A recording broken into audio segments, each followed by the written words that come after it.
Donald Trump's campaign stepped up its congressional outreach today, holding the first in a series of meetings with lawmakers to help him win the nomination. The runner, meanwhile, is continuing to rail against the rules he says were changed to keep him from becoming the nominee.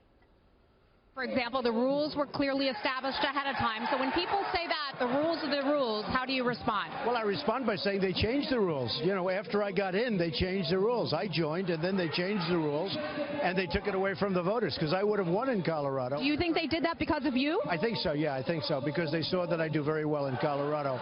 So I think so. Look, it's a crooked system, but what are you going to do? In the meantime, I'm winning.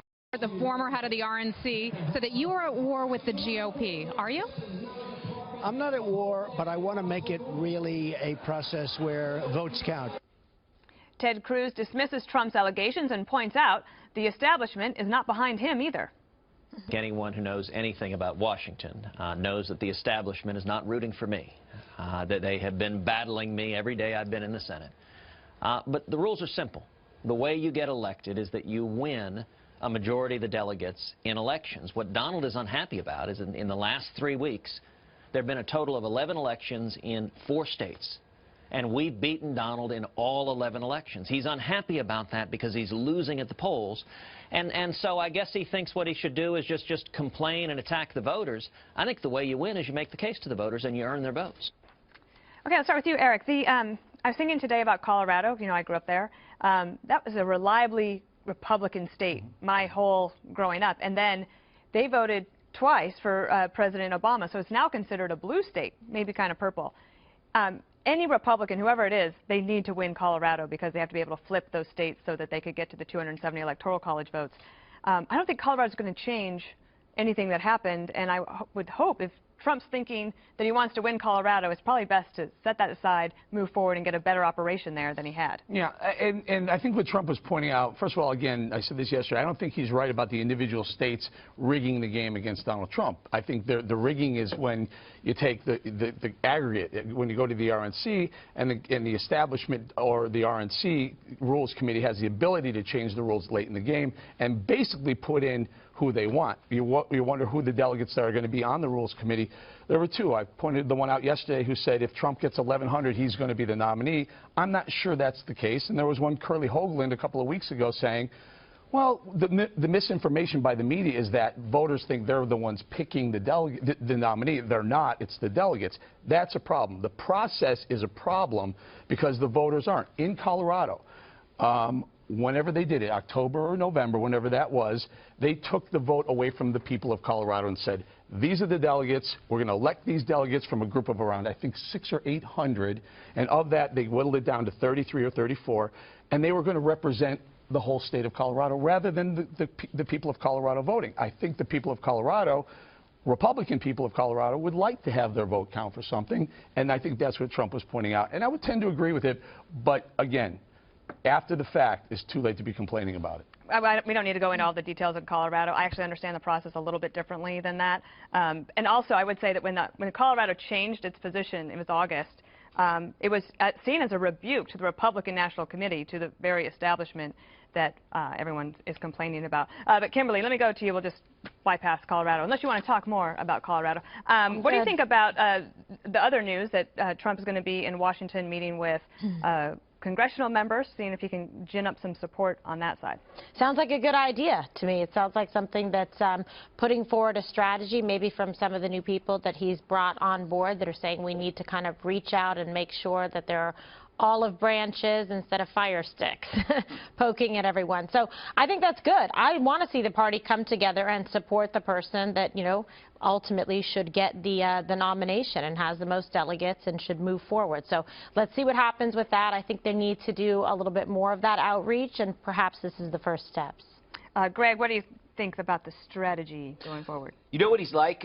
He's like, you know, when you go to the gym for the first time and you don't talk to anybody, and you start using the machines, but you really don't know how to use them, and you end up hurting yourself. Trump finally figured out, after being at the gym for a few months, maybe hire a personal trainer. Maybe go to Washington and have somebody go, okay, look. It makes it more efficient. It makes it more efficient, and now you can do the arm curls, because that's what I do. I always screw up because I never actually go talk to somebody. So I think it's good. But I just have to go back to what Cruz said. You know, This will be the I second. can't picture you in the gym. Yeah. I have pictures of me in the gym, Geraldo, if you'd like to see them. I was the editor of Men's Health, young man. Was this your gym at DC Reps? Yeah, it was House of Reps. But And you know, Langan's on the corner. this is the second day I will compliment Ted Cruz, which is like unbelievable, because he used to drive me crazy, but he was right. He did get no help from anyone. He really was. He had to get by on his personality, Eric, and you know his personality. And we've talked about that quite a bit. But now clearly, I mean, for him to say the establishment's not in his corner, they are. Lindsey Graham said he wouldn't put the plug back in. He would pull the plug on him. Yeah, he'd pull the plug. He wouldn't put the plug back in if the plug came out. Is what he basically saying that people on the Senate floor would let him go. The establishment wants to keep Donald Trump from getting 1237, so that they can do what they're going to do with the Rules Committee, and we don't really know what they're going to do. They say they're going to. I don't think they have to do anything with the Rules Committee. The rules are there. Well, if the rules stay the same, John Kasich can't be in there. Marco Rubio can't be in there. Jeb Bush, if they stay the same, because they didn't win 8. They didn't win 8 states. I want to know something more basic, and I go back to where you started, Dana. I know rules are rules, but what about one man, one vote? Why? What is with this caucus system anyway? Yeah, should we get rid of the Senate? Why not have primaries? Why can't you have a primary? Want to get rid of the Electoral College? I'm a member of the Republican Party in New York State. I will be voting next Tuesday in the primary. It's a simple process, an honest process. Nobody can deny my vote. In Colorado, on the other hand, I am confident, Dana, that the people you grew up with had no say in that process at all, but selected Ted Cruz. And Ted Cruz getting 34. Ted Cruz getting 34 of the electoral 34 of the delegates out of 34. Is that the will of the Republican electorate in the state of Colorado? I dare say it's not. This is a party process. If the party gets together, the party stinks. The party stinks. You it stinks have for everyone that opinion, but that is the case. But the only person it didn't stink for was Trump, because he's winning. To fail to understand that most people think that the organized political system stinks, you miss the attraction of Sanders and the attraction of Trump. Can I add one thing to this? So we've talked about this quite a bit, and people come on Twitter and Facebook and yell at me, go, oh, you're in for Trump. This isn't about Trump. This is going to hurt Ted. This process, the rules, is going to hurt Ted Cruz as much as it's going to hurt Donald Trump, because they can feasibly take it away from Trump or Cruz. I think there's ways. I think the people that worry about are worrying about the wrong thing. I mean, what the goal should be to try to get to 1237. I think the agitation is coming from everybody realizing no one's getting to 1237. 1237 is the number. That's the majority. But on the representational issue, I mean, the Electoral College is what it is. Look at 2000. The popular vote did not prevail. I mean, we have a representational government for a reason. If you want to change, I mean, there is a movement that wants to change and not have an electoral college and just go to a straight popular vote, but that's just not the system that we have right now, and it's actually one I think would be bad. I think the Founding Fathers had it right when they set it up the way that they did. It just seems to me, we will be talking more, I am sure, about how aggressive the Trump supporters have been, how aggressive the Sanders supporters have been, bullying, cajoling, late-night phone calls, and so forth. But you remember, and I'm sure you do, Dana, in 2000, November 2000, the Brooks Brothers Brigade, Congressman John Sweeney here in New York, George W. Bush called him Congressman Kick-Ass. He went down there with 100 GOP thugs all dressed up. They literally physically stopped the recount of the vote in South Florida. It's not. This is not new, hard-elbowed politics. It's not new now. The Brooks Brothers suits with Brooks Brothers Brigade. That's what they call it. Look it up. Well, no, I mean, I know that they were able to. That was the fight in the recount, but that wasn't a suggestion that there should not be an electoral college. I mean, even the Democrats weren't arguing that at the time. Well, electoral college, I mean, it's all states' rights and all that. But that's representational government. It's the same with the delegates. I don't vote on bills. I don't vote on any bills. Congressmen do. They represent us. The other thing, too, is Trump is doing better delegate-wise, percentage-wise, than he is on votes. It's helping him. Yeah. And so is Cruz. They both are because but Trump is about 20%. But what happens if Trump doesn't have 1237? Let's say it's 1200. There's a rule. What happens then? There's a rule for that. Then you go to the first ballot, the second ballot, the third ballot. And then what happens in the second ballot when the 1200 becomes 1152? And then on the third ballot, 1145, and then it becomes. It's going to be awesome. And it becomes, and then the sand pile is washing away. I do know the answer. And what is his people going to do? It's same thing that happened with Abraham Lincoln. So third ballot. No, but let's say you get to 40 ballots. No, this is theoretical. Really. No, but here's what happens. I talked in to a lot of people Cleveland about in the summer. Here's what happens. At some point, even though the Rules Committee is going to be I guess populated by mostly Trump and Cruz delegates because they have the most. Allegedly, it's going to be more than half.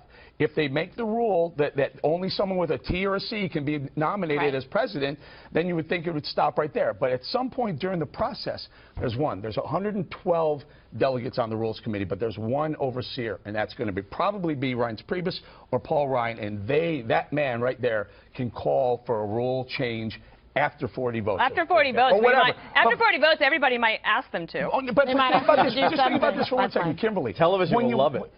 No hung jury. Get to a number. Get your number. Get your 1237, you guys. But when you get a hung jury, you decide and see if you do a retrial. They've had they've had 10, and 6 have become Republican presidents, if I'm not mistaken. This happens. People do get tired of it, and then they make a decision. But Greg, if it's down to you and me at the convention, right? We're the only. I'm walking out. And Geraldo's Kasich, okay? He's nowhere near the numbers. Thank God. You and I are going to set the rules so that only you or I can win. Now we'll beat the heck out of each other. I got a better scenario. However, the 10 times that you're talking about, there was someone else that could come in. My scenario is I take my 1,200 and I walk. I'm Trump. I see what's going on with you guys, all this machination. And what do you do? Third party run?